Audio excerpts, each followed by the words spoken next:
Vamos a iniciar esta última parte, la última ponencia de esta noche. Poblaciones vulnerables en emergencia sanitaria. Es la cooperante internacional en salud pública de Médicos Sin Fronteras con experiencia en Asia, África y América Latina. Recibamos con fuertes aplausos a la doctora Ana María Ricalde Pareja de Perú. Fuerte el aplauso para ella.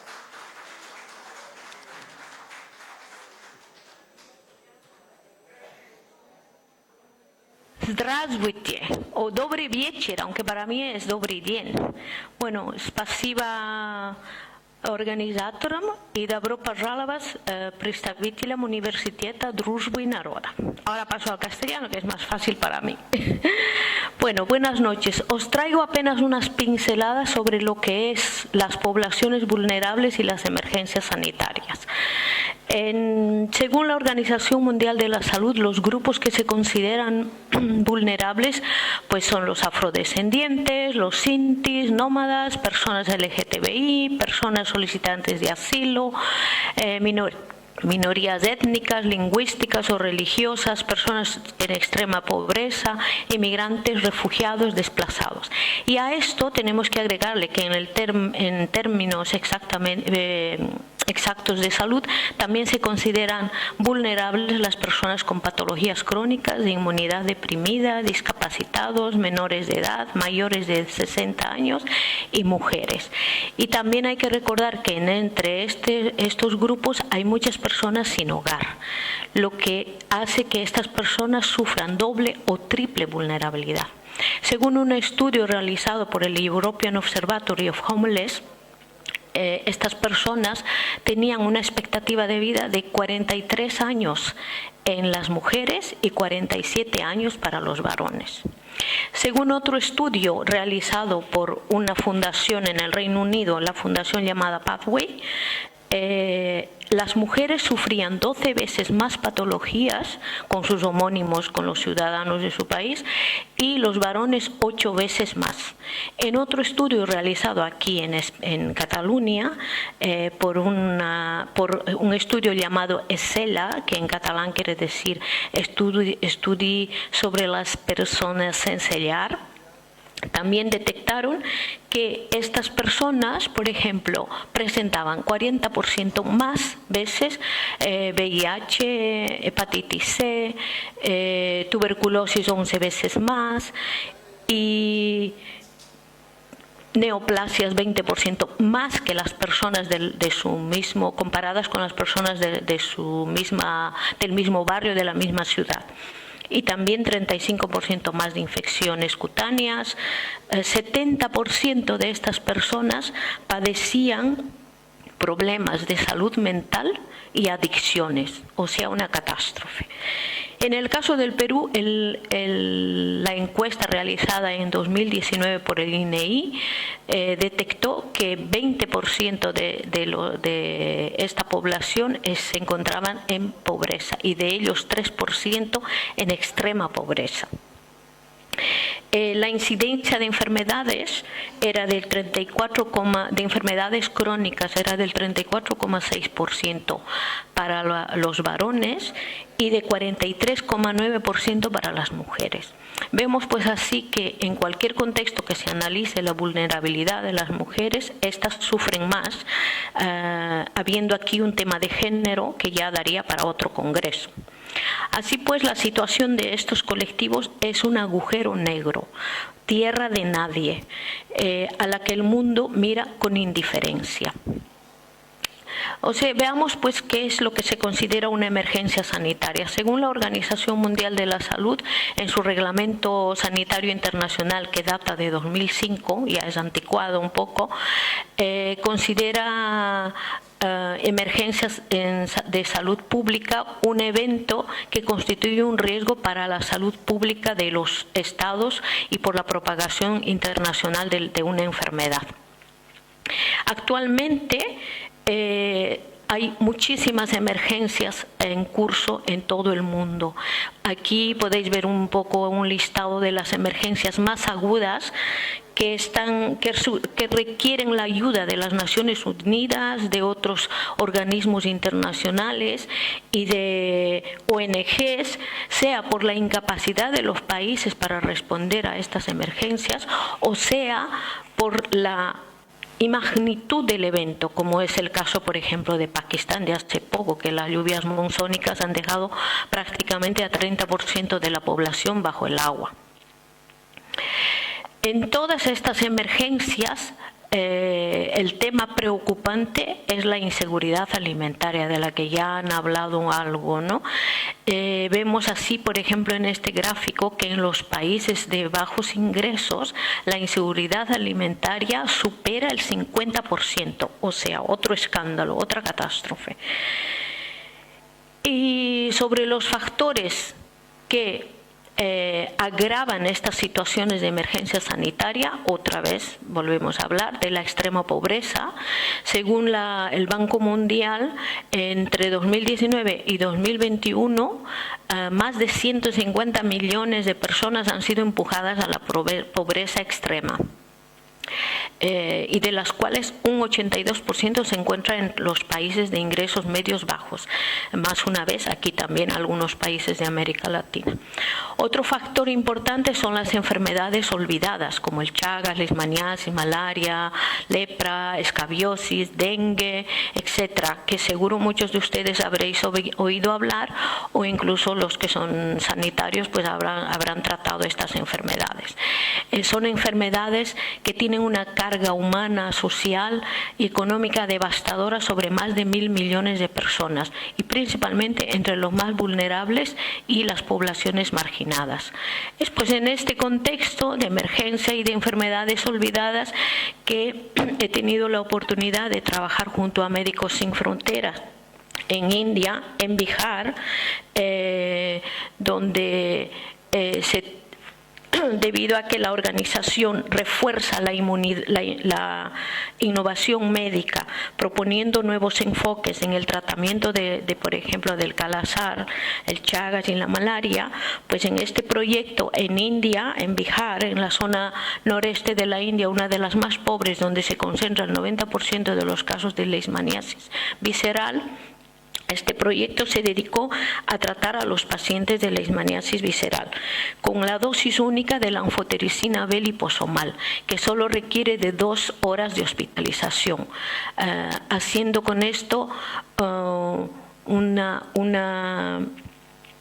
un tratamiento seguro y sin costes para los pacientes, ya que con los tratamientos anteriores los pacientes tenían costes logísticos y económicos y emocionales enormes, porque generalmente venían de las aldeas que están muy lejanas y que tienen que caminar o coger un transporte público que demora hasta 8 horas para llegar, por ejemplo, a un centro de salud o al hospital.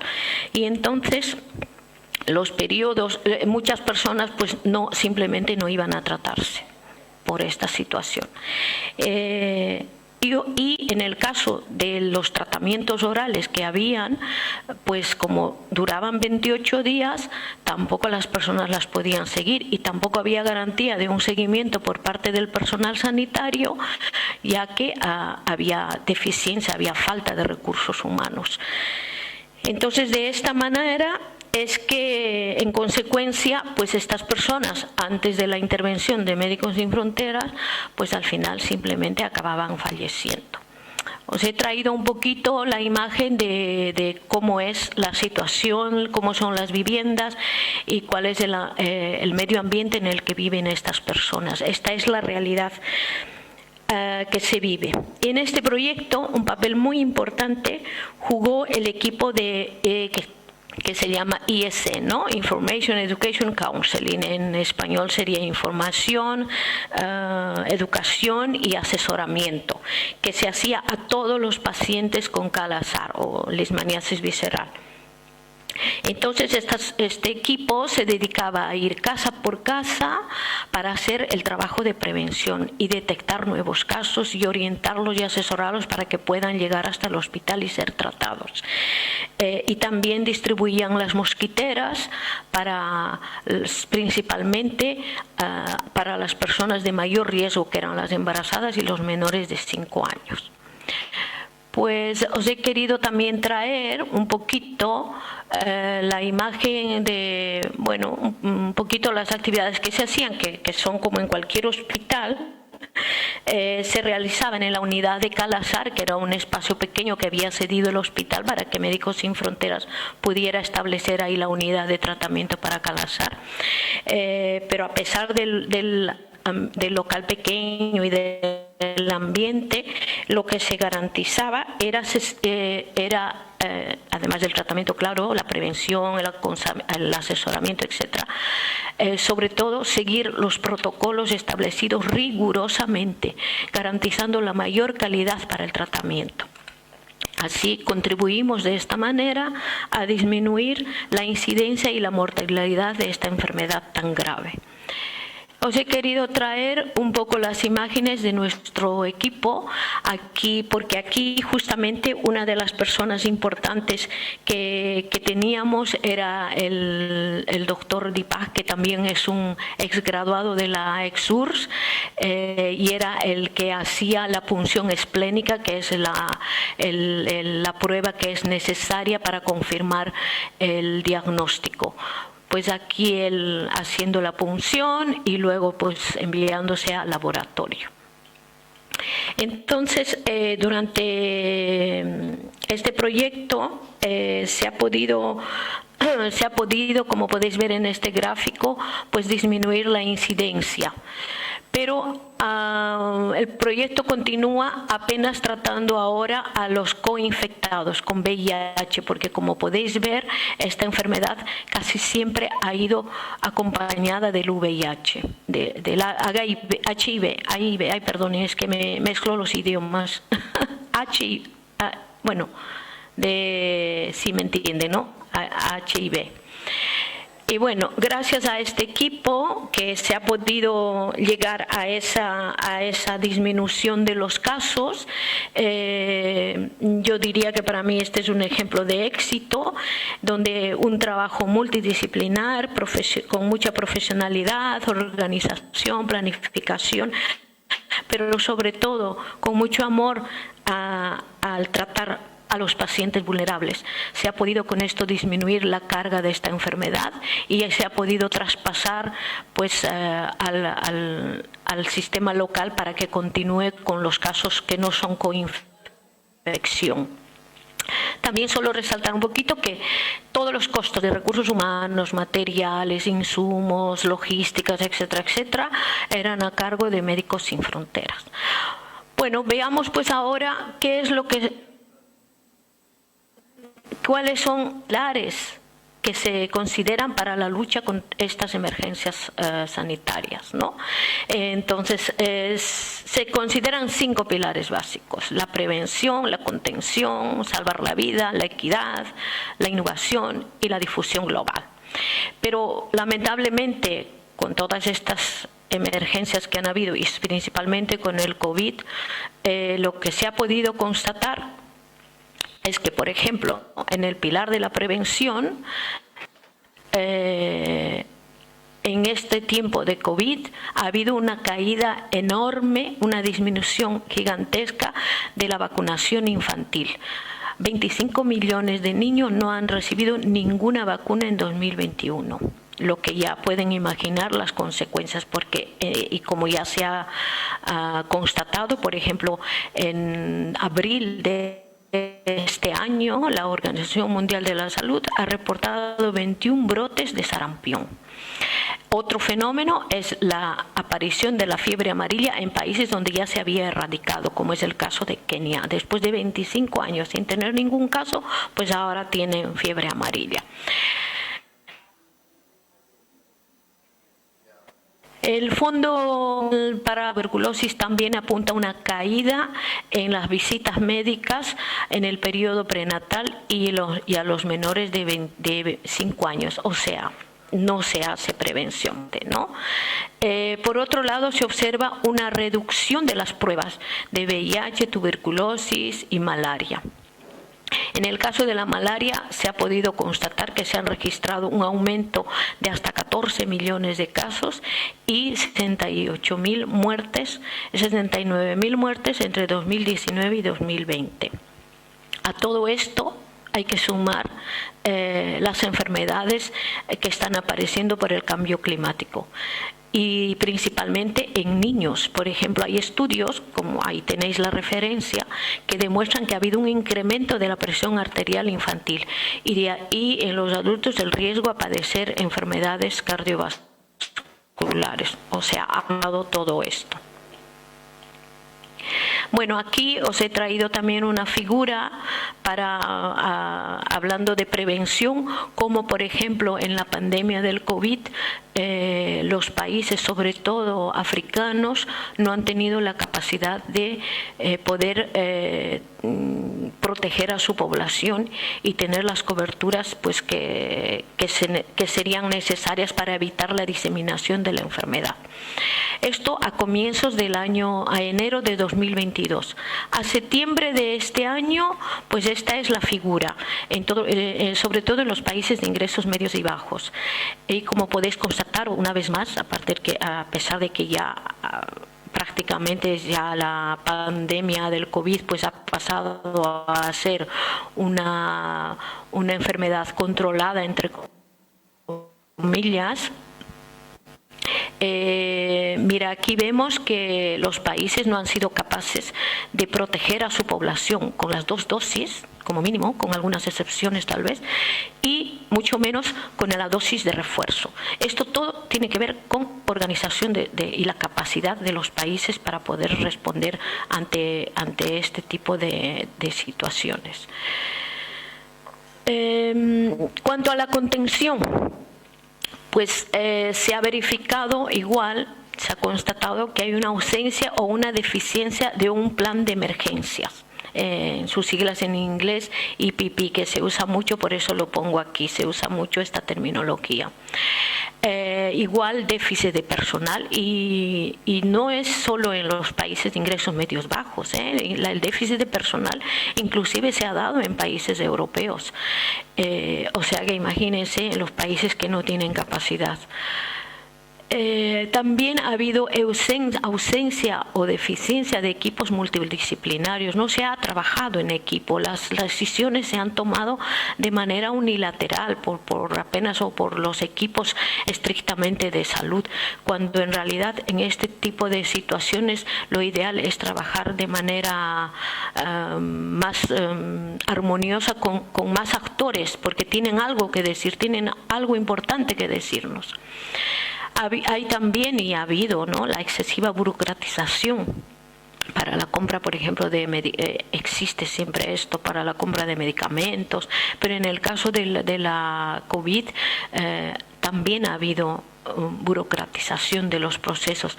Tanto es así que mientras en Europa, en algunos países, se tiraban las vacunas contra la COVID porque se estaban caducando, pues en África, por ejemplo, no tenían, y en muchos otros países no tenían las suficientes vacunas para proteger a su población. Por otro lado, también los protocolos de coordinación con otros actores sociales pues son escasos o no existen o no han sido actualizados. O sea, no hay esa relación estrecha, por ejemplo, salud-servicios sociales. Y, por ejemplo, las personas que vivían en la calle, pues no sabemos, no nos hemos enterado si después del tratamiento han vuelto a la calle, seguro que sí, o han sido acogidas por alguien. Generalmente las iniciativas que se han dado para acoger a estas personas o para resolver incluso muchos otros problemas han sido iniciativas particulares, iniciativas de ONGs, iniciativas de voluntariado. Y esa es la situación. Y a nivel internacional, la cooperación internacional también ha fallado, porque, por ejemplo, la Organización Mundial de la Salud demoró demasiado en alertar sobre el brote de COVID. ¿no? Y pues este es el panorama que nos hemos encontrado y que nos encontramos casi siempre en las emergencias sanitarias. En cuanto a lo de salvar vidas es lo que tiene que ver con el sistema sanitario en sí, ¿no? Entonces el personal, la infraestructura, los insumos, los medios materiales, la logística, etcétera, etcétera. Pues en este sentido, igualmente hay déficit de personal. Y como ya les había dicho, el déficit de personal no solo en los países de ingresos medios bajos, sino también incluso en algunos países europeos. Por eso es que la pandemia no se pudo contener a tiempo y de manera adecuada. También en este sentido, los protocolos que existen, por ejemplo, aunque estén actualizados, también son pocos utilizados por la misma razón anterior, porque o no hay la infraestructura adecuada o porque no hay el personal sanitario adecuado. Por otro lado, muchos de estos países vulnerables carecen o tienen una deficiente formación continua para su personal sanitario y también una metodología de trabajo muy incipiente, ¿no? Esto hace que las emergencias sanitarias al final no se queden solo como agudas, sino se cronifiquen. En el caso de la COVID, por ejemplo, ya se han notificado 629.131.545 casos, eso hasta septiembre de este año. Confirmados, o sea, los no confirmados, los que no se han hecho las pruebas y a lo mejor se han enfermado y no se han enterado, y muchos que se han enfermado y se han muerto y no sabemos también.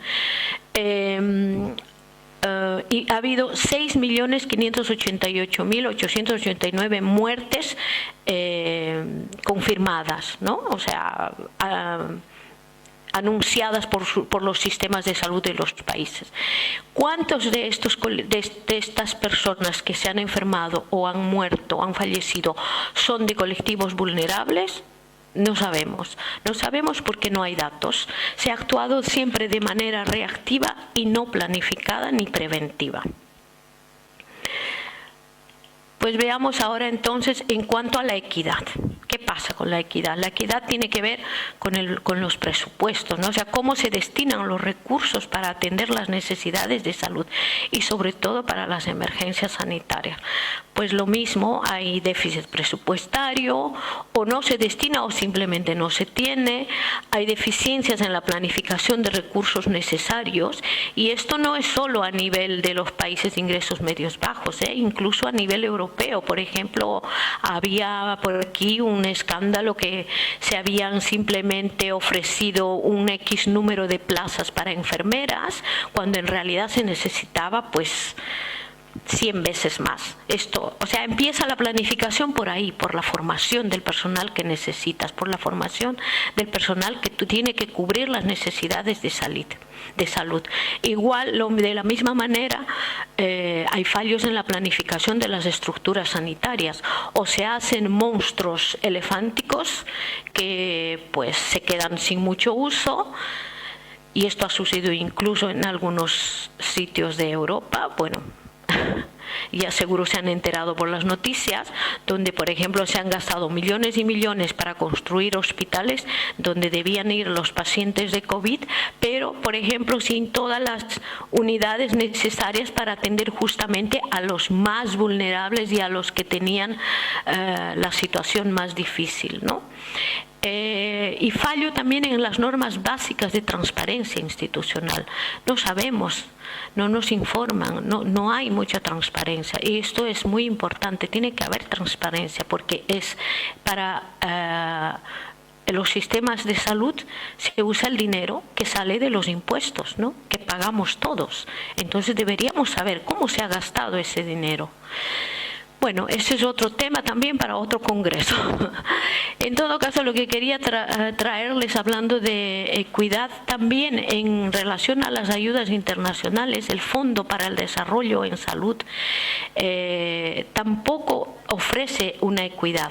Como veréis en este gráfico, mientras, por ejemplo, para los programas verticales de malaria, salud materno-infantil, tuberculosis, VIH, se ofrece un presupuesto mucho más alto que el presupuesto, por ejemplo, para el fortalecimiento de los sistemas, cuando en realidad tendría que ser igual, porque el fortalecimiento de los sistemas justamente es lo que va a salvar las vidas.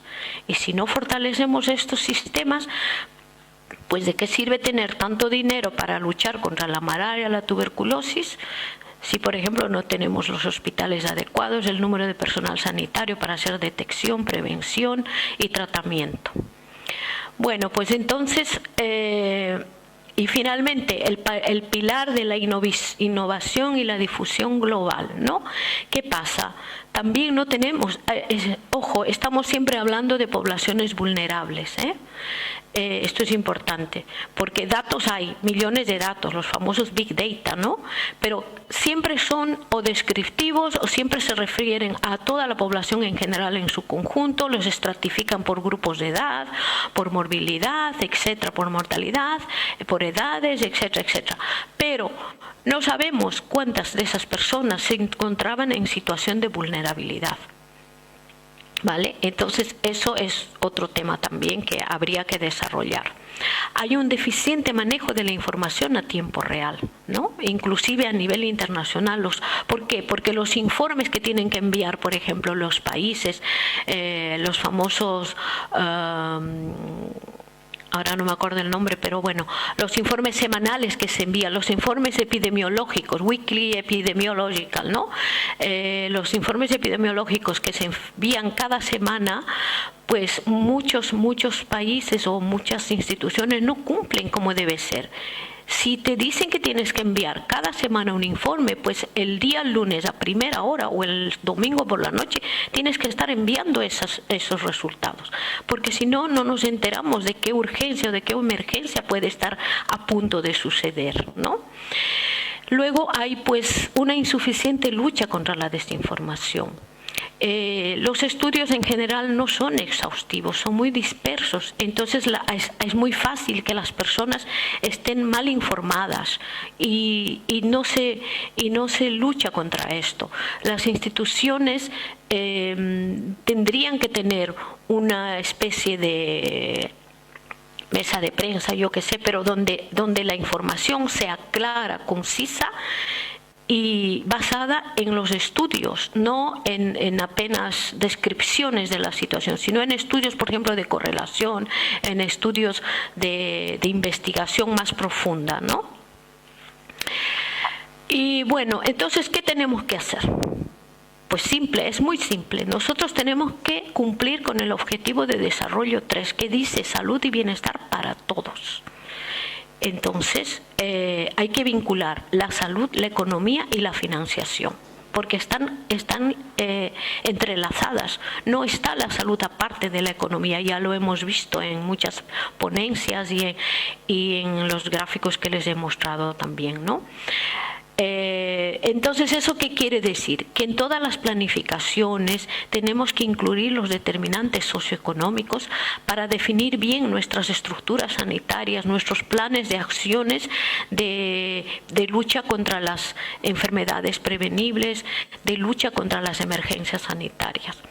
Eso quiere decir que tenemos que trabajar hacia un financiamiento sostenible, un financiamiento que nos permita garantizar una cobertura sanitaria universal para todos, sin excluir a nadie.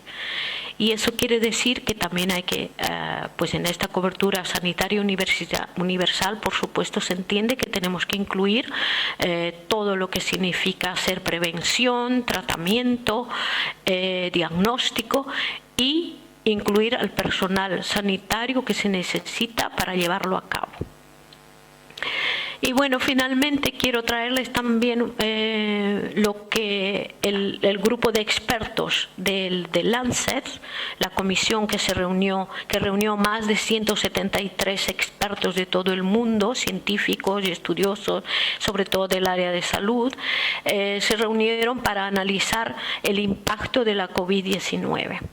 Pues ellos entonces recomendaron que las acciones que se tenían que tomar justamente para controlar cualquier emergencia sanitaria tenían que ser las siguientes.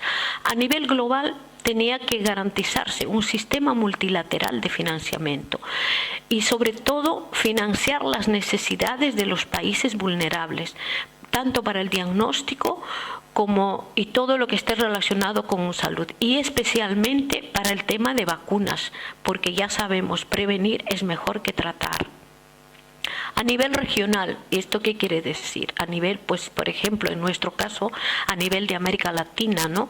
Tiene que haber una cooperación coherente y transparente entre las organizaciones científicas y académicas, no que cada uno, pues mira, yo hice esto, yo soy mejor que tú, no. Esto tiene que desaparecer. Esto tiene que desaparecer, no puede continuar así. Estamos en pleno siglo XXI y cada uno tirando para su lado. Esto me parece a mí sinceramente un absurdo. Así que los líderes regionales tienen que juntarse, tienen que discutir los temas, tienen que hacer conclusiones, tienen que hacer recomendaciones, y no apenas a nivel personal o a nivel local, ¿no? Dentro del nivel nacional, lo que recomiendan también es que la salud pública tiene que estar basada en la atención primaria, como ya había dicho también, ¿no? Y en la cobertura universal, porque si no se garantiza esto, pues vamos a tener siempre las mismas dificultades para luchar contra una emergencia sanitaria y sobre todo tratar a las poblaciones y a los colectivos vulnerables. A nivel provincial y municipal, pues ¿qué se espera? Que los líderes tienen que colaborar entre ellos y con la sociedad civil organizada. Esto significa que hay que despolitizar la respuesta ante una emergencia sanitaria. No podemos estar, que yo soy de este color o del otro color o de tal partido o cual partido porque él dijo o no dijo. Estas son tonterías, eso no es científico, eso no resuelve una emergencia sanitaria. Así que tenemos que trabajar en equipo, porque el objetivo común, el objetivo final es ¿cuál? La salud de las personas. Una población con buena salud es una población que va a crecer muy bien. Y al nivel individual, pues rodearse y captar a personas, a individuos que son claves en la sociedad, personas que tienen influencia positiva, no influencia negativa, como los antivacunas, por ejemplo, ¿no? Que los respeto, tendrán sus razones, pero no interrumpan lo que se está haciendo, lo que se está trabajando, lo que miles de voces en todo el mundo están diciendo que hay que hacer, ¿no? El que no quiera vacunarse, mira, es su tema personal. Lo respeto, porque es como la religión, es un tema personal. Entonces hay que rodearse de estos individuos responsables claves. ¿Para qué? Para difundir las campañas de prevención en el caso de las emergencias sanitarias, ¿no? Y responsabilizar a las personas, crear las medidas, implementar medidas para responsabilizar a las personas que propagan información errónea, información falsa. Y bueno, finalmente... Uy, ¿qué pasa que no va el slide? A ver. ¿No me entra más? A ver. Bueno, finalmente, pues quiero recordar que los pilares de cualquier sistema sanitario básicamente son dos: la prevención de la enfermedad y la promoción de la salud. Y el objetivo, la salud de todas las personas de una población. Las emergencias tienen múltiples problemas estratégicos y dilemas, por tanto, requieren respuestas cooperativas en lugar de comportamientos egoístas y contraproducentes. No hay médicos ni enfermeros infinitos. Y resolver las emergencias no es solo una cuestión de dinero, sino sobre todo de gestión, racionalidad y transparencia. Y para ello, pues tenemos que tenernos respeto mutuo, confianza, humildad y honestidad. Muchas gracias. Спасибо вам большое. Всего доброго.